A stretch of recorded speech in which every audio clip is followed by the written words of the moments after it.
dalam perniagaan ni dia bukan boleh ambil kita kata masa yang terlalu singkat untuk berjaya. Semua, tanyalah siapa pun, bidang perniagaan ni ambil masa yang agak lama. Paling lama pun kita rasa 2 tahun dalam satu-satu bidang tu kalau kita duduk, seandainya kita kehabisan modal. Kalau kita tak tambah modal, sampai bila pun kita takkan jumpa jalan keluar daripada masalah yang timbul atas kegagalan tersebut. Hatta kita katakan kita nak masuk dalam bidang pertanian, mudah analoginya yang kita buat tu bidang pertanian. Bidang pertanian pun kalau kita nak tanam pisang sekalipun, nak balik modal pun ambil masa 2 tahun. Kan?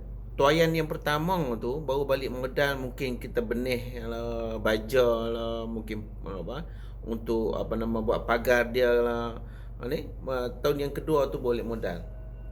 Lagi bidang apa lagi? Kita nak jumpa burger, nak buat stall burger lah, paling mudah lah untuk mudah faham analogi yang kita buat ni.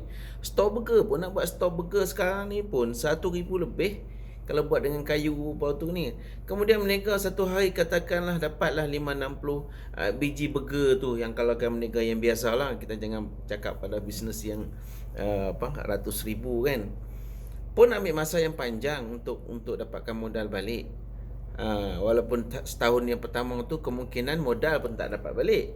Sama lah bidang takaful ni, memang kita tak perlukan modal yang banyak. Itu keuntungan yang kita dapat, kita tak perlukan modal yang banyak.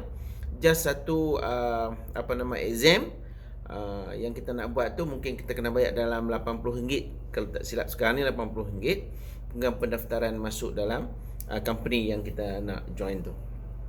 Kemudian kita start buat.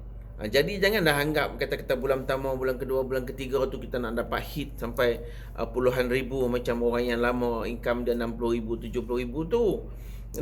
Kita letaklah diri kita untuk ambil ilmu tu satu bab pengambilan ilmu. Kemudian nak apply ilmu tu pula satu bab. Dengan motivasi diri sendiri tu nak apply ilmu. Kemudian kita nak study market mana kita nak buat pula. Kemudian tapi yang last ni syok. Yang last ni, macam mana kita nak belanja duit yang kita dapat tu? Ini satu benda yang bukan kena fikir.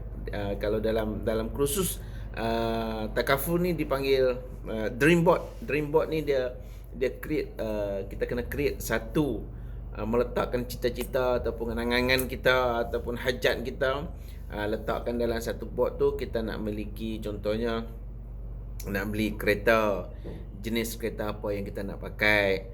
Of course lah, permulaan tu tak perlulah kereta yang besar kan. Kalau kita boleh pakai Myvi pun cukup, alhamdulillah. Jadi ikut peringkat lah.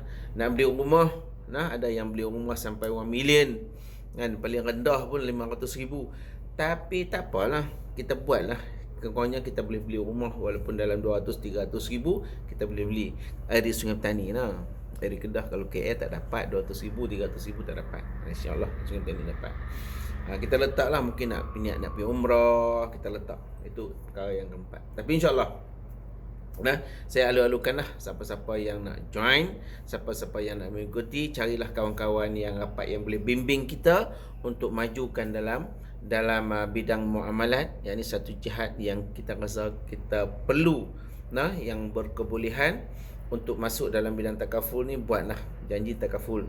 Takaful tu melambangkan sistem insurans yang dijalankan secara Islamik. Okey, setakat itu dulu untuk nasihat kali ini. Jadi anak-anak muda yang berbakat dalam bidang sale, kalau tak ada bakat pun boleh belajar. Boleh belajar. Saya jemput.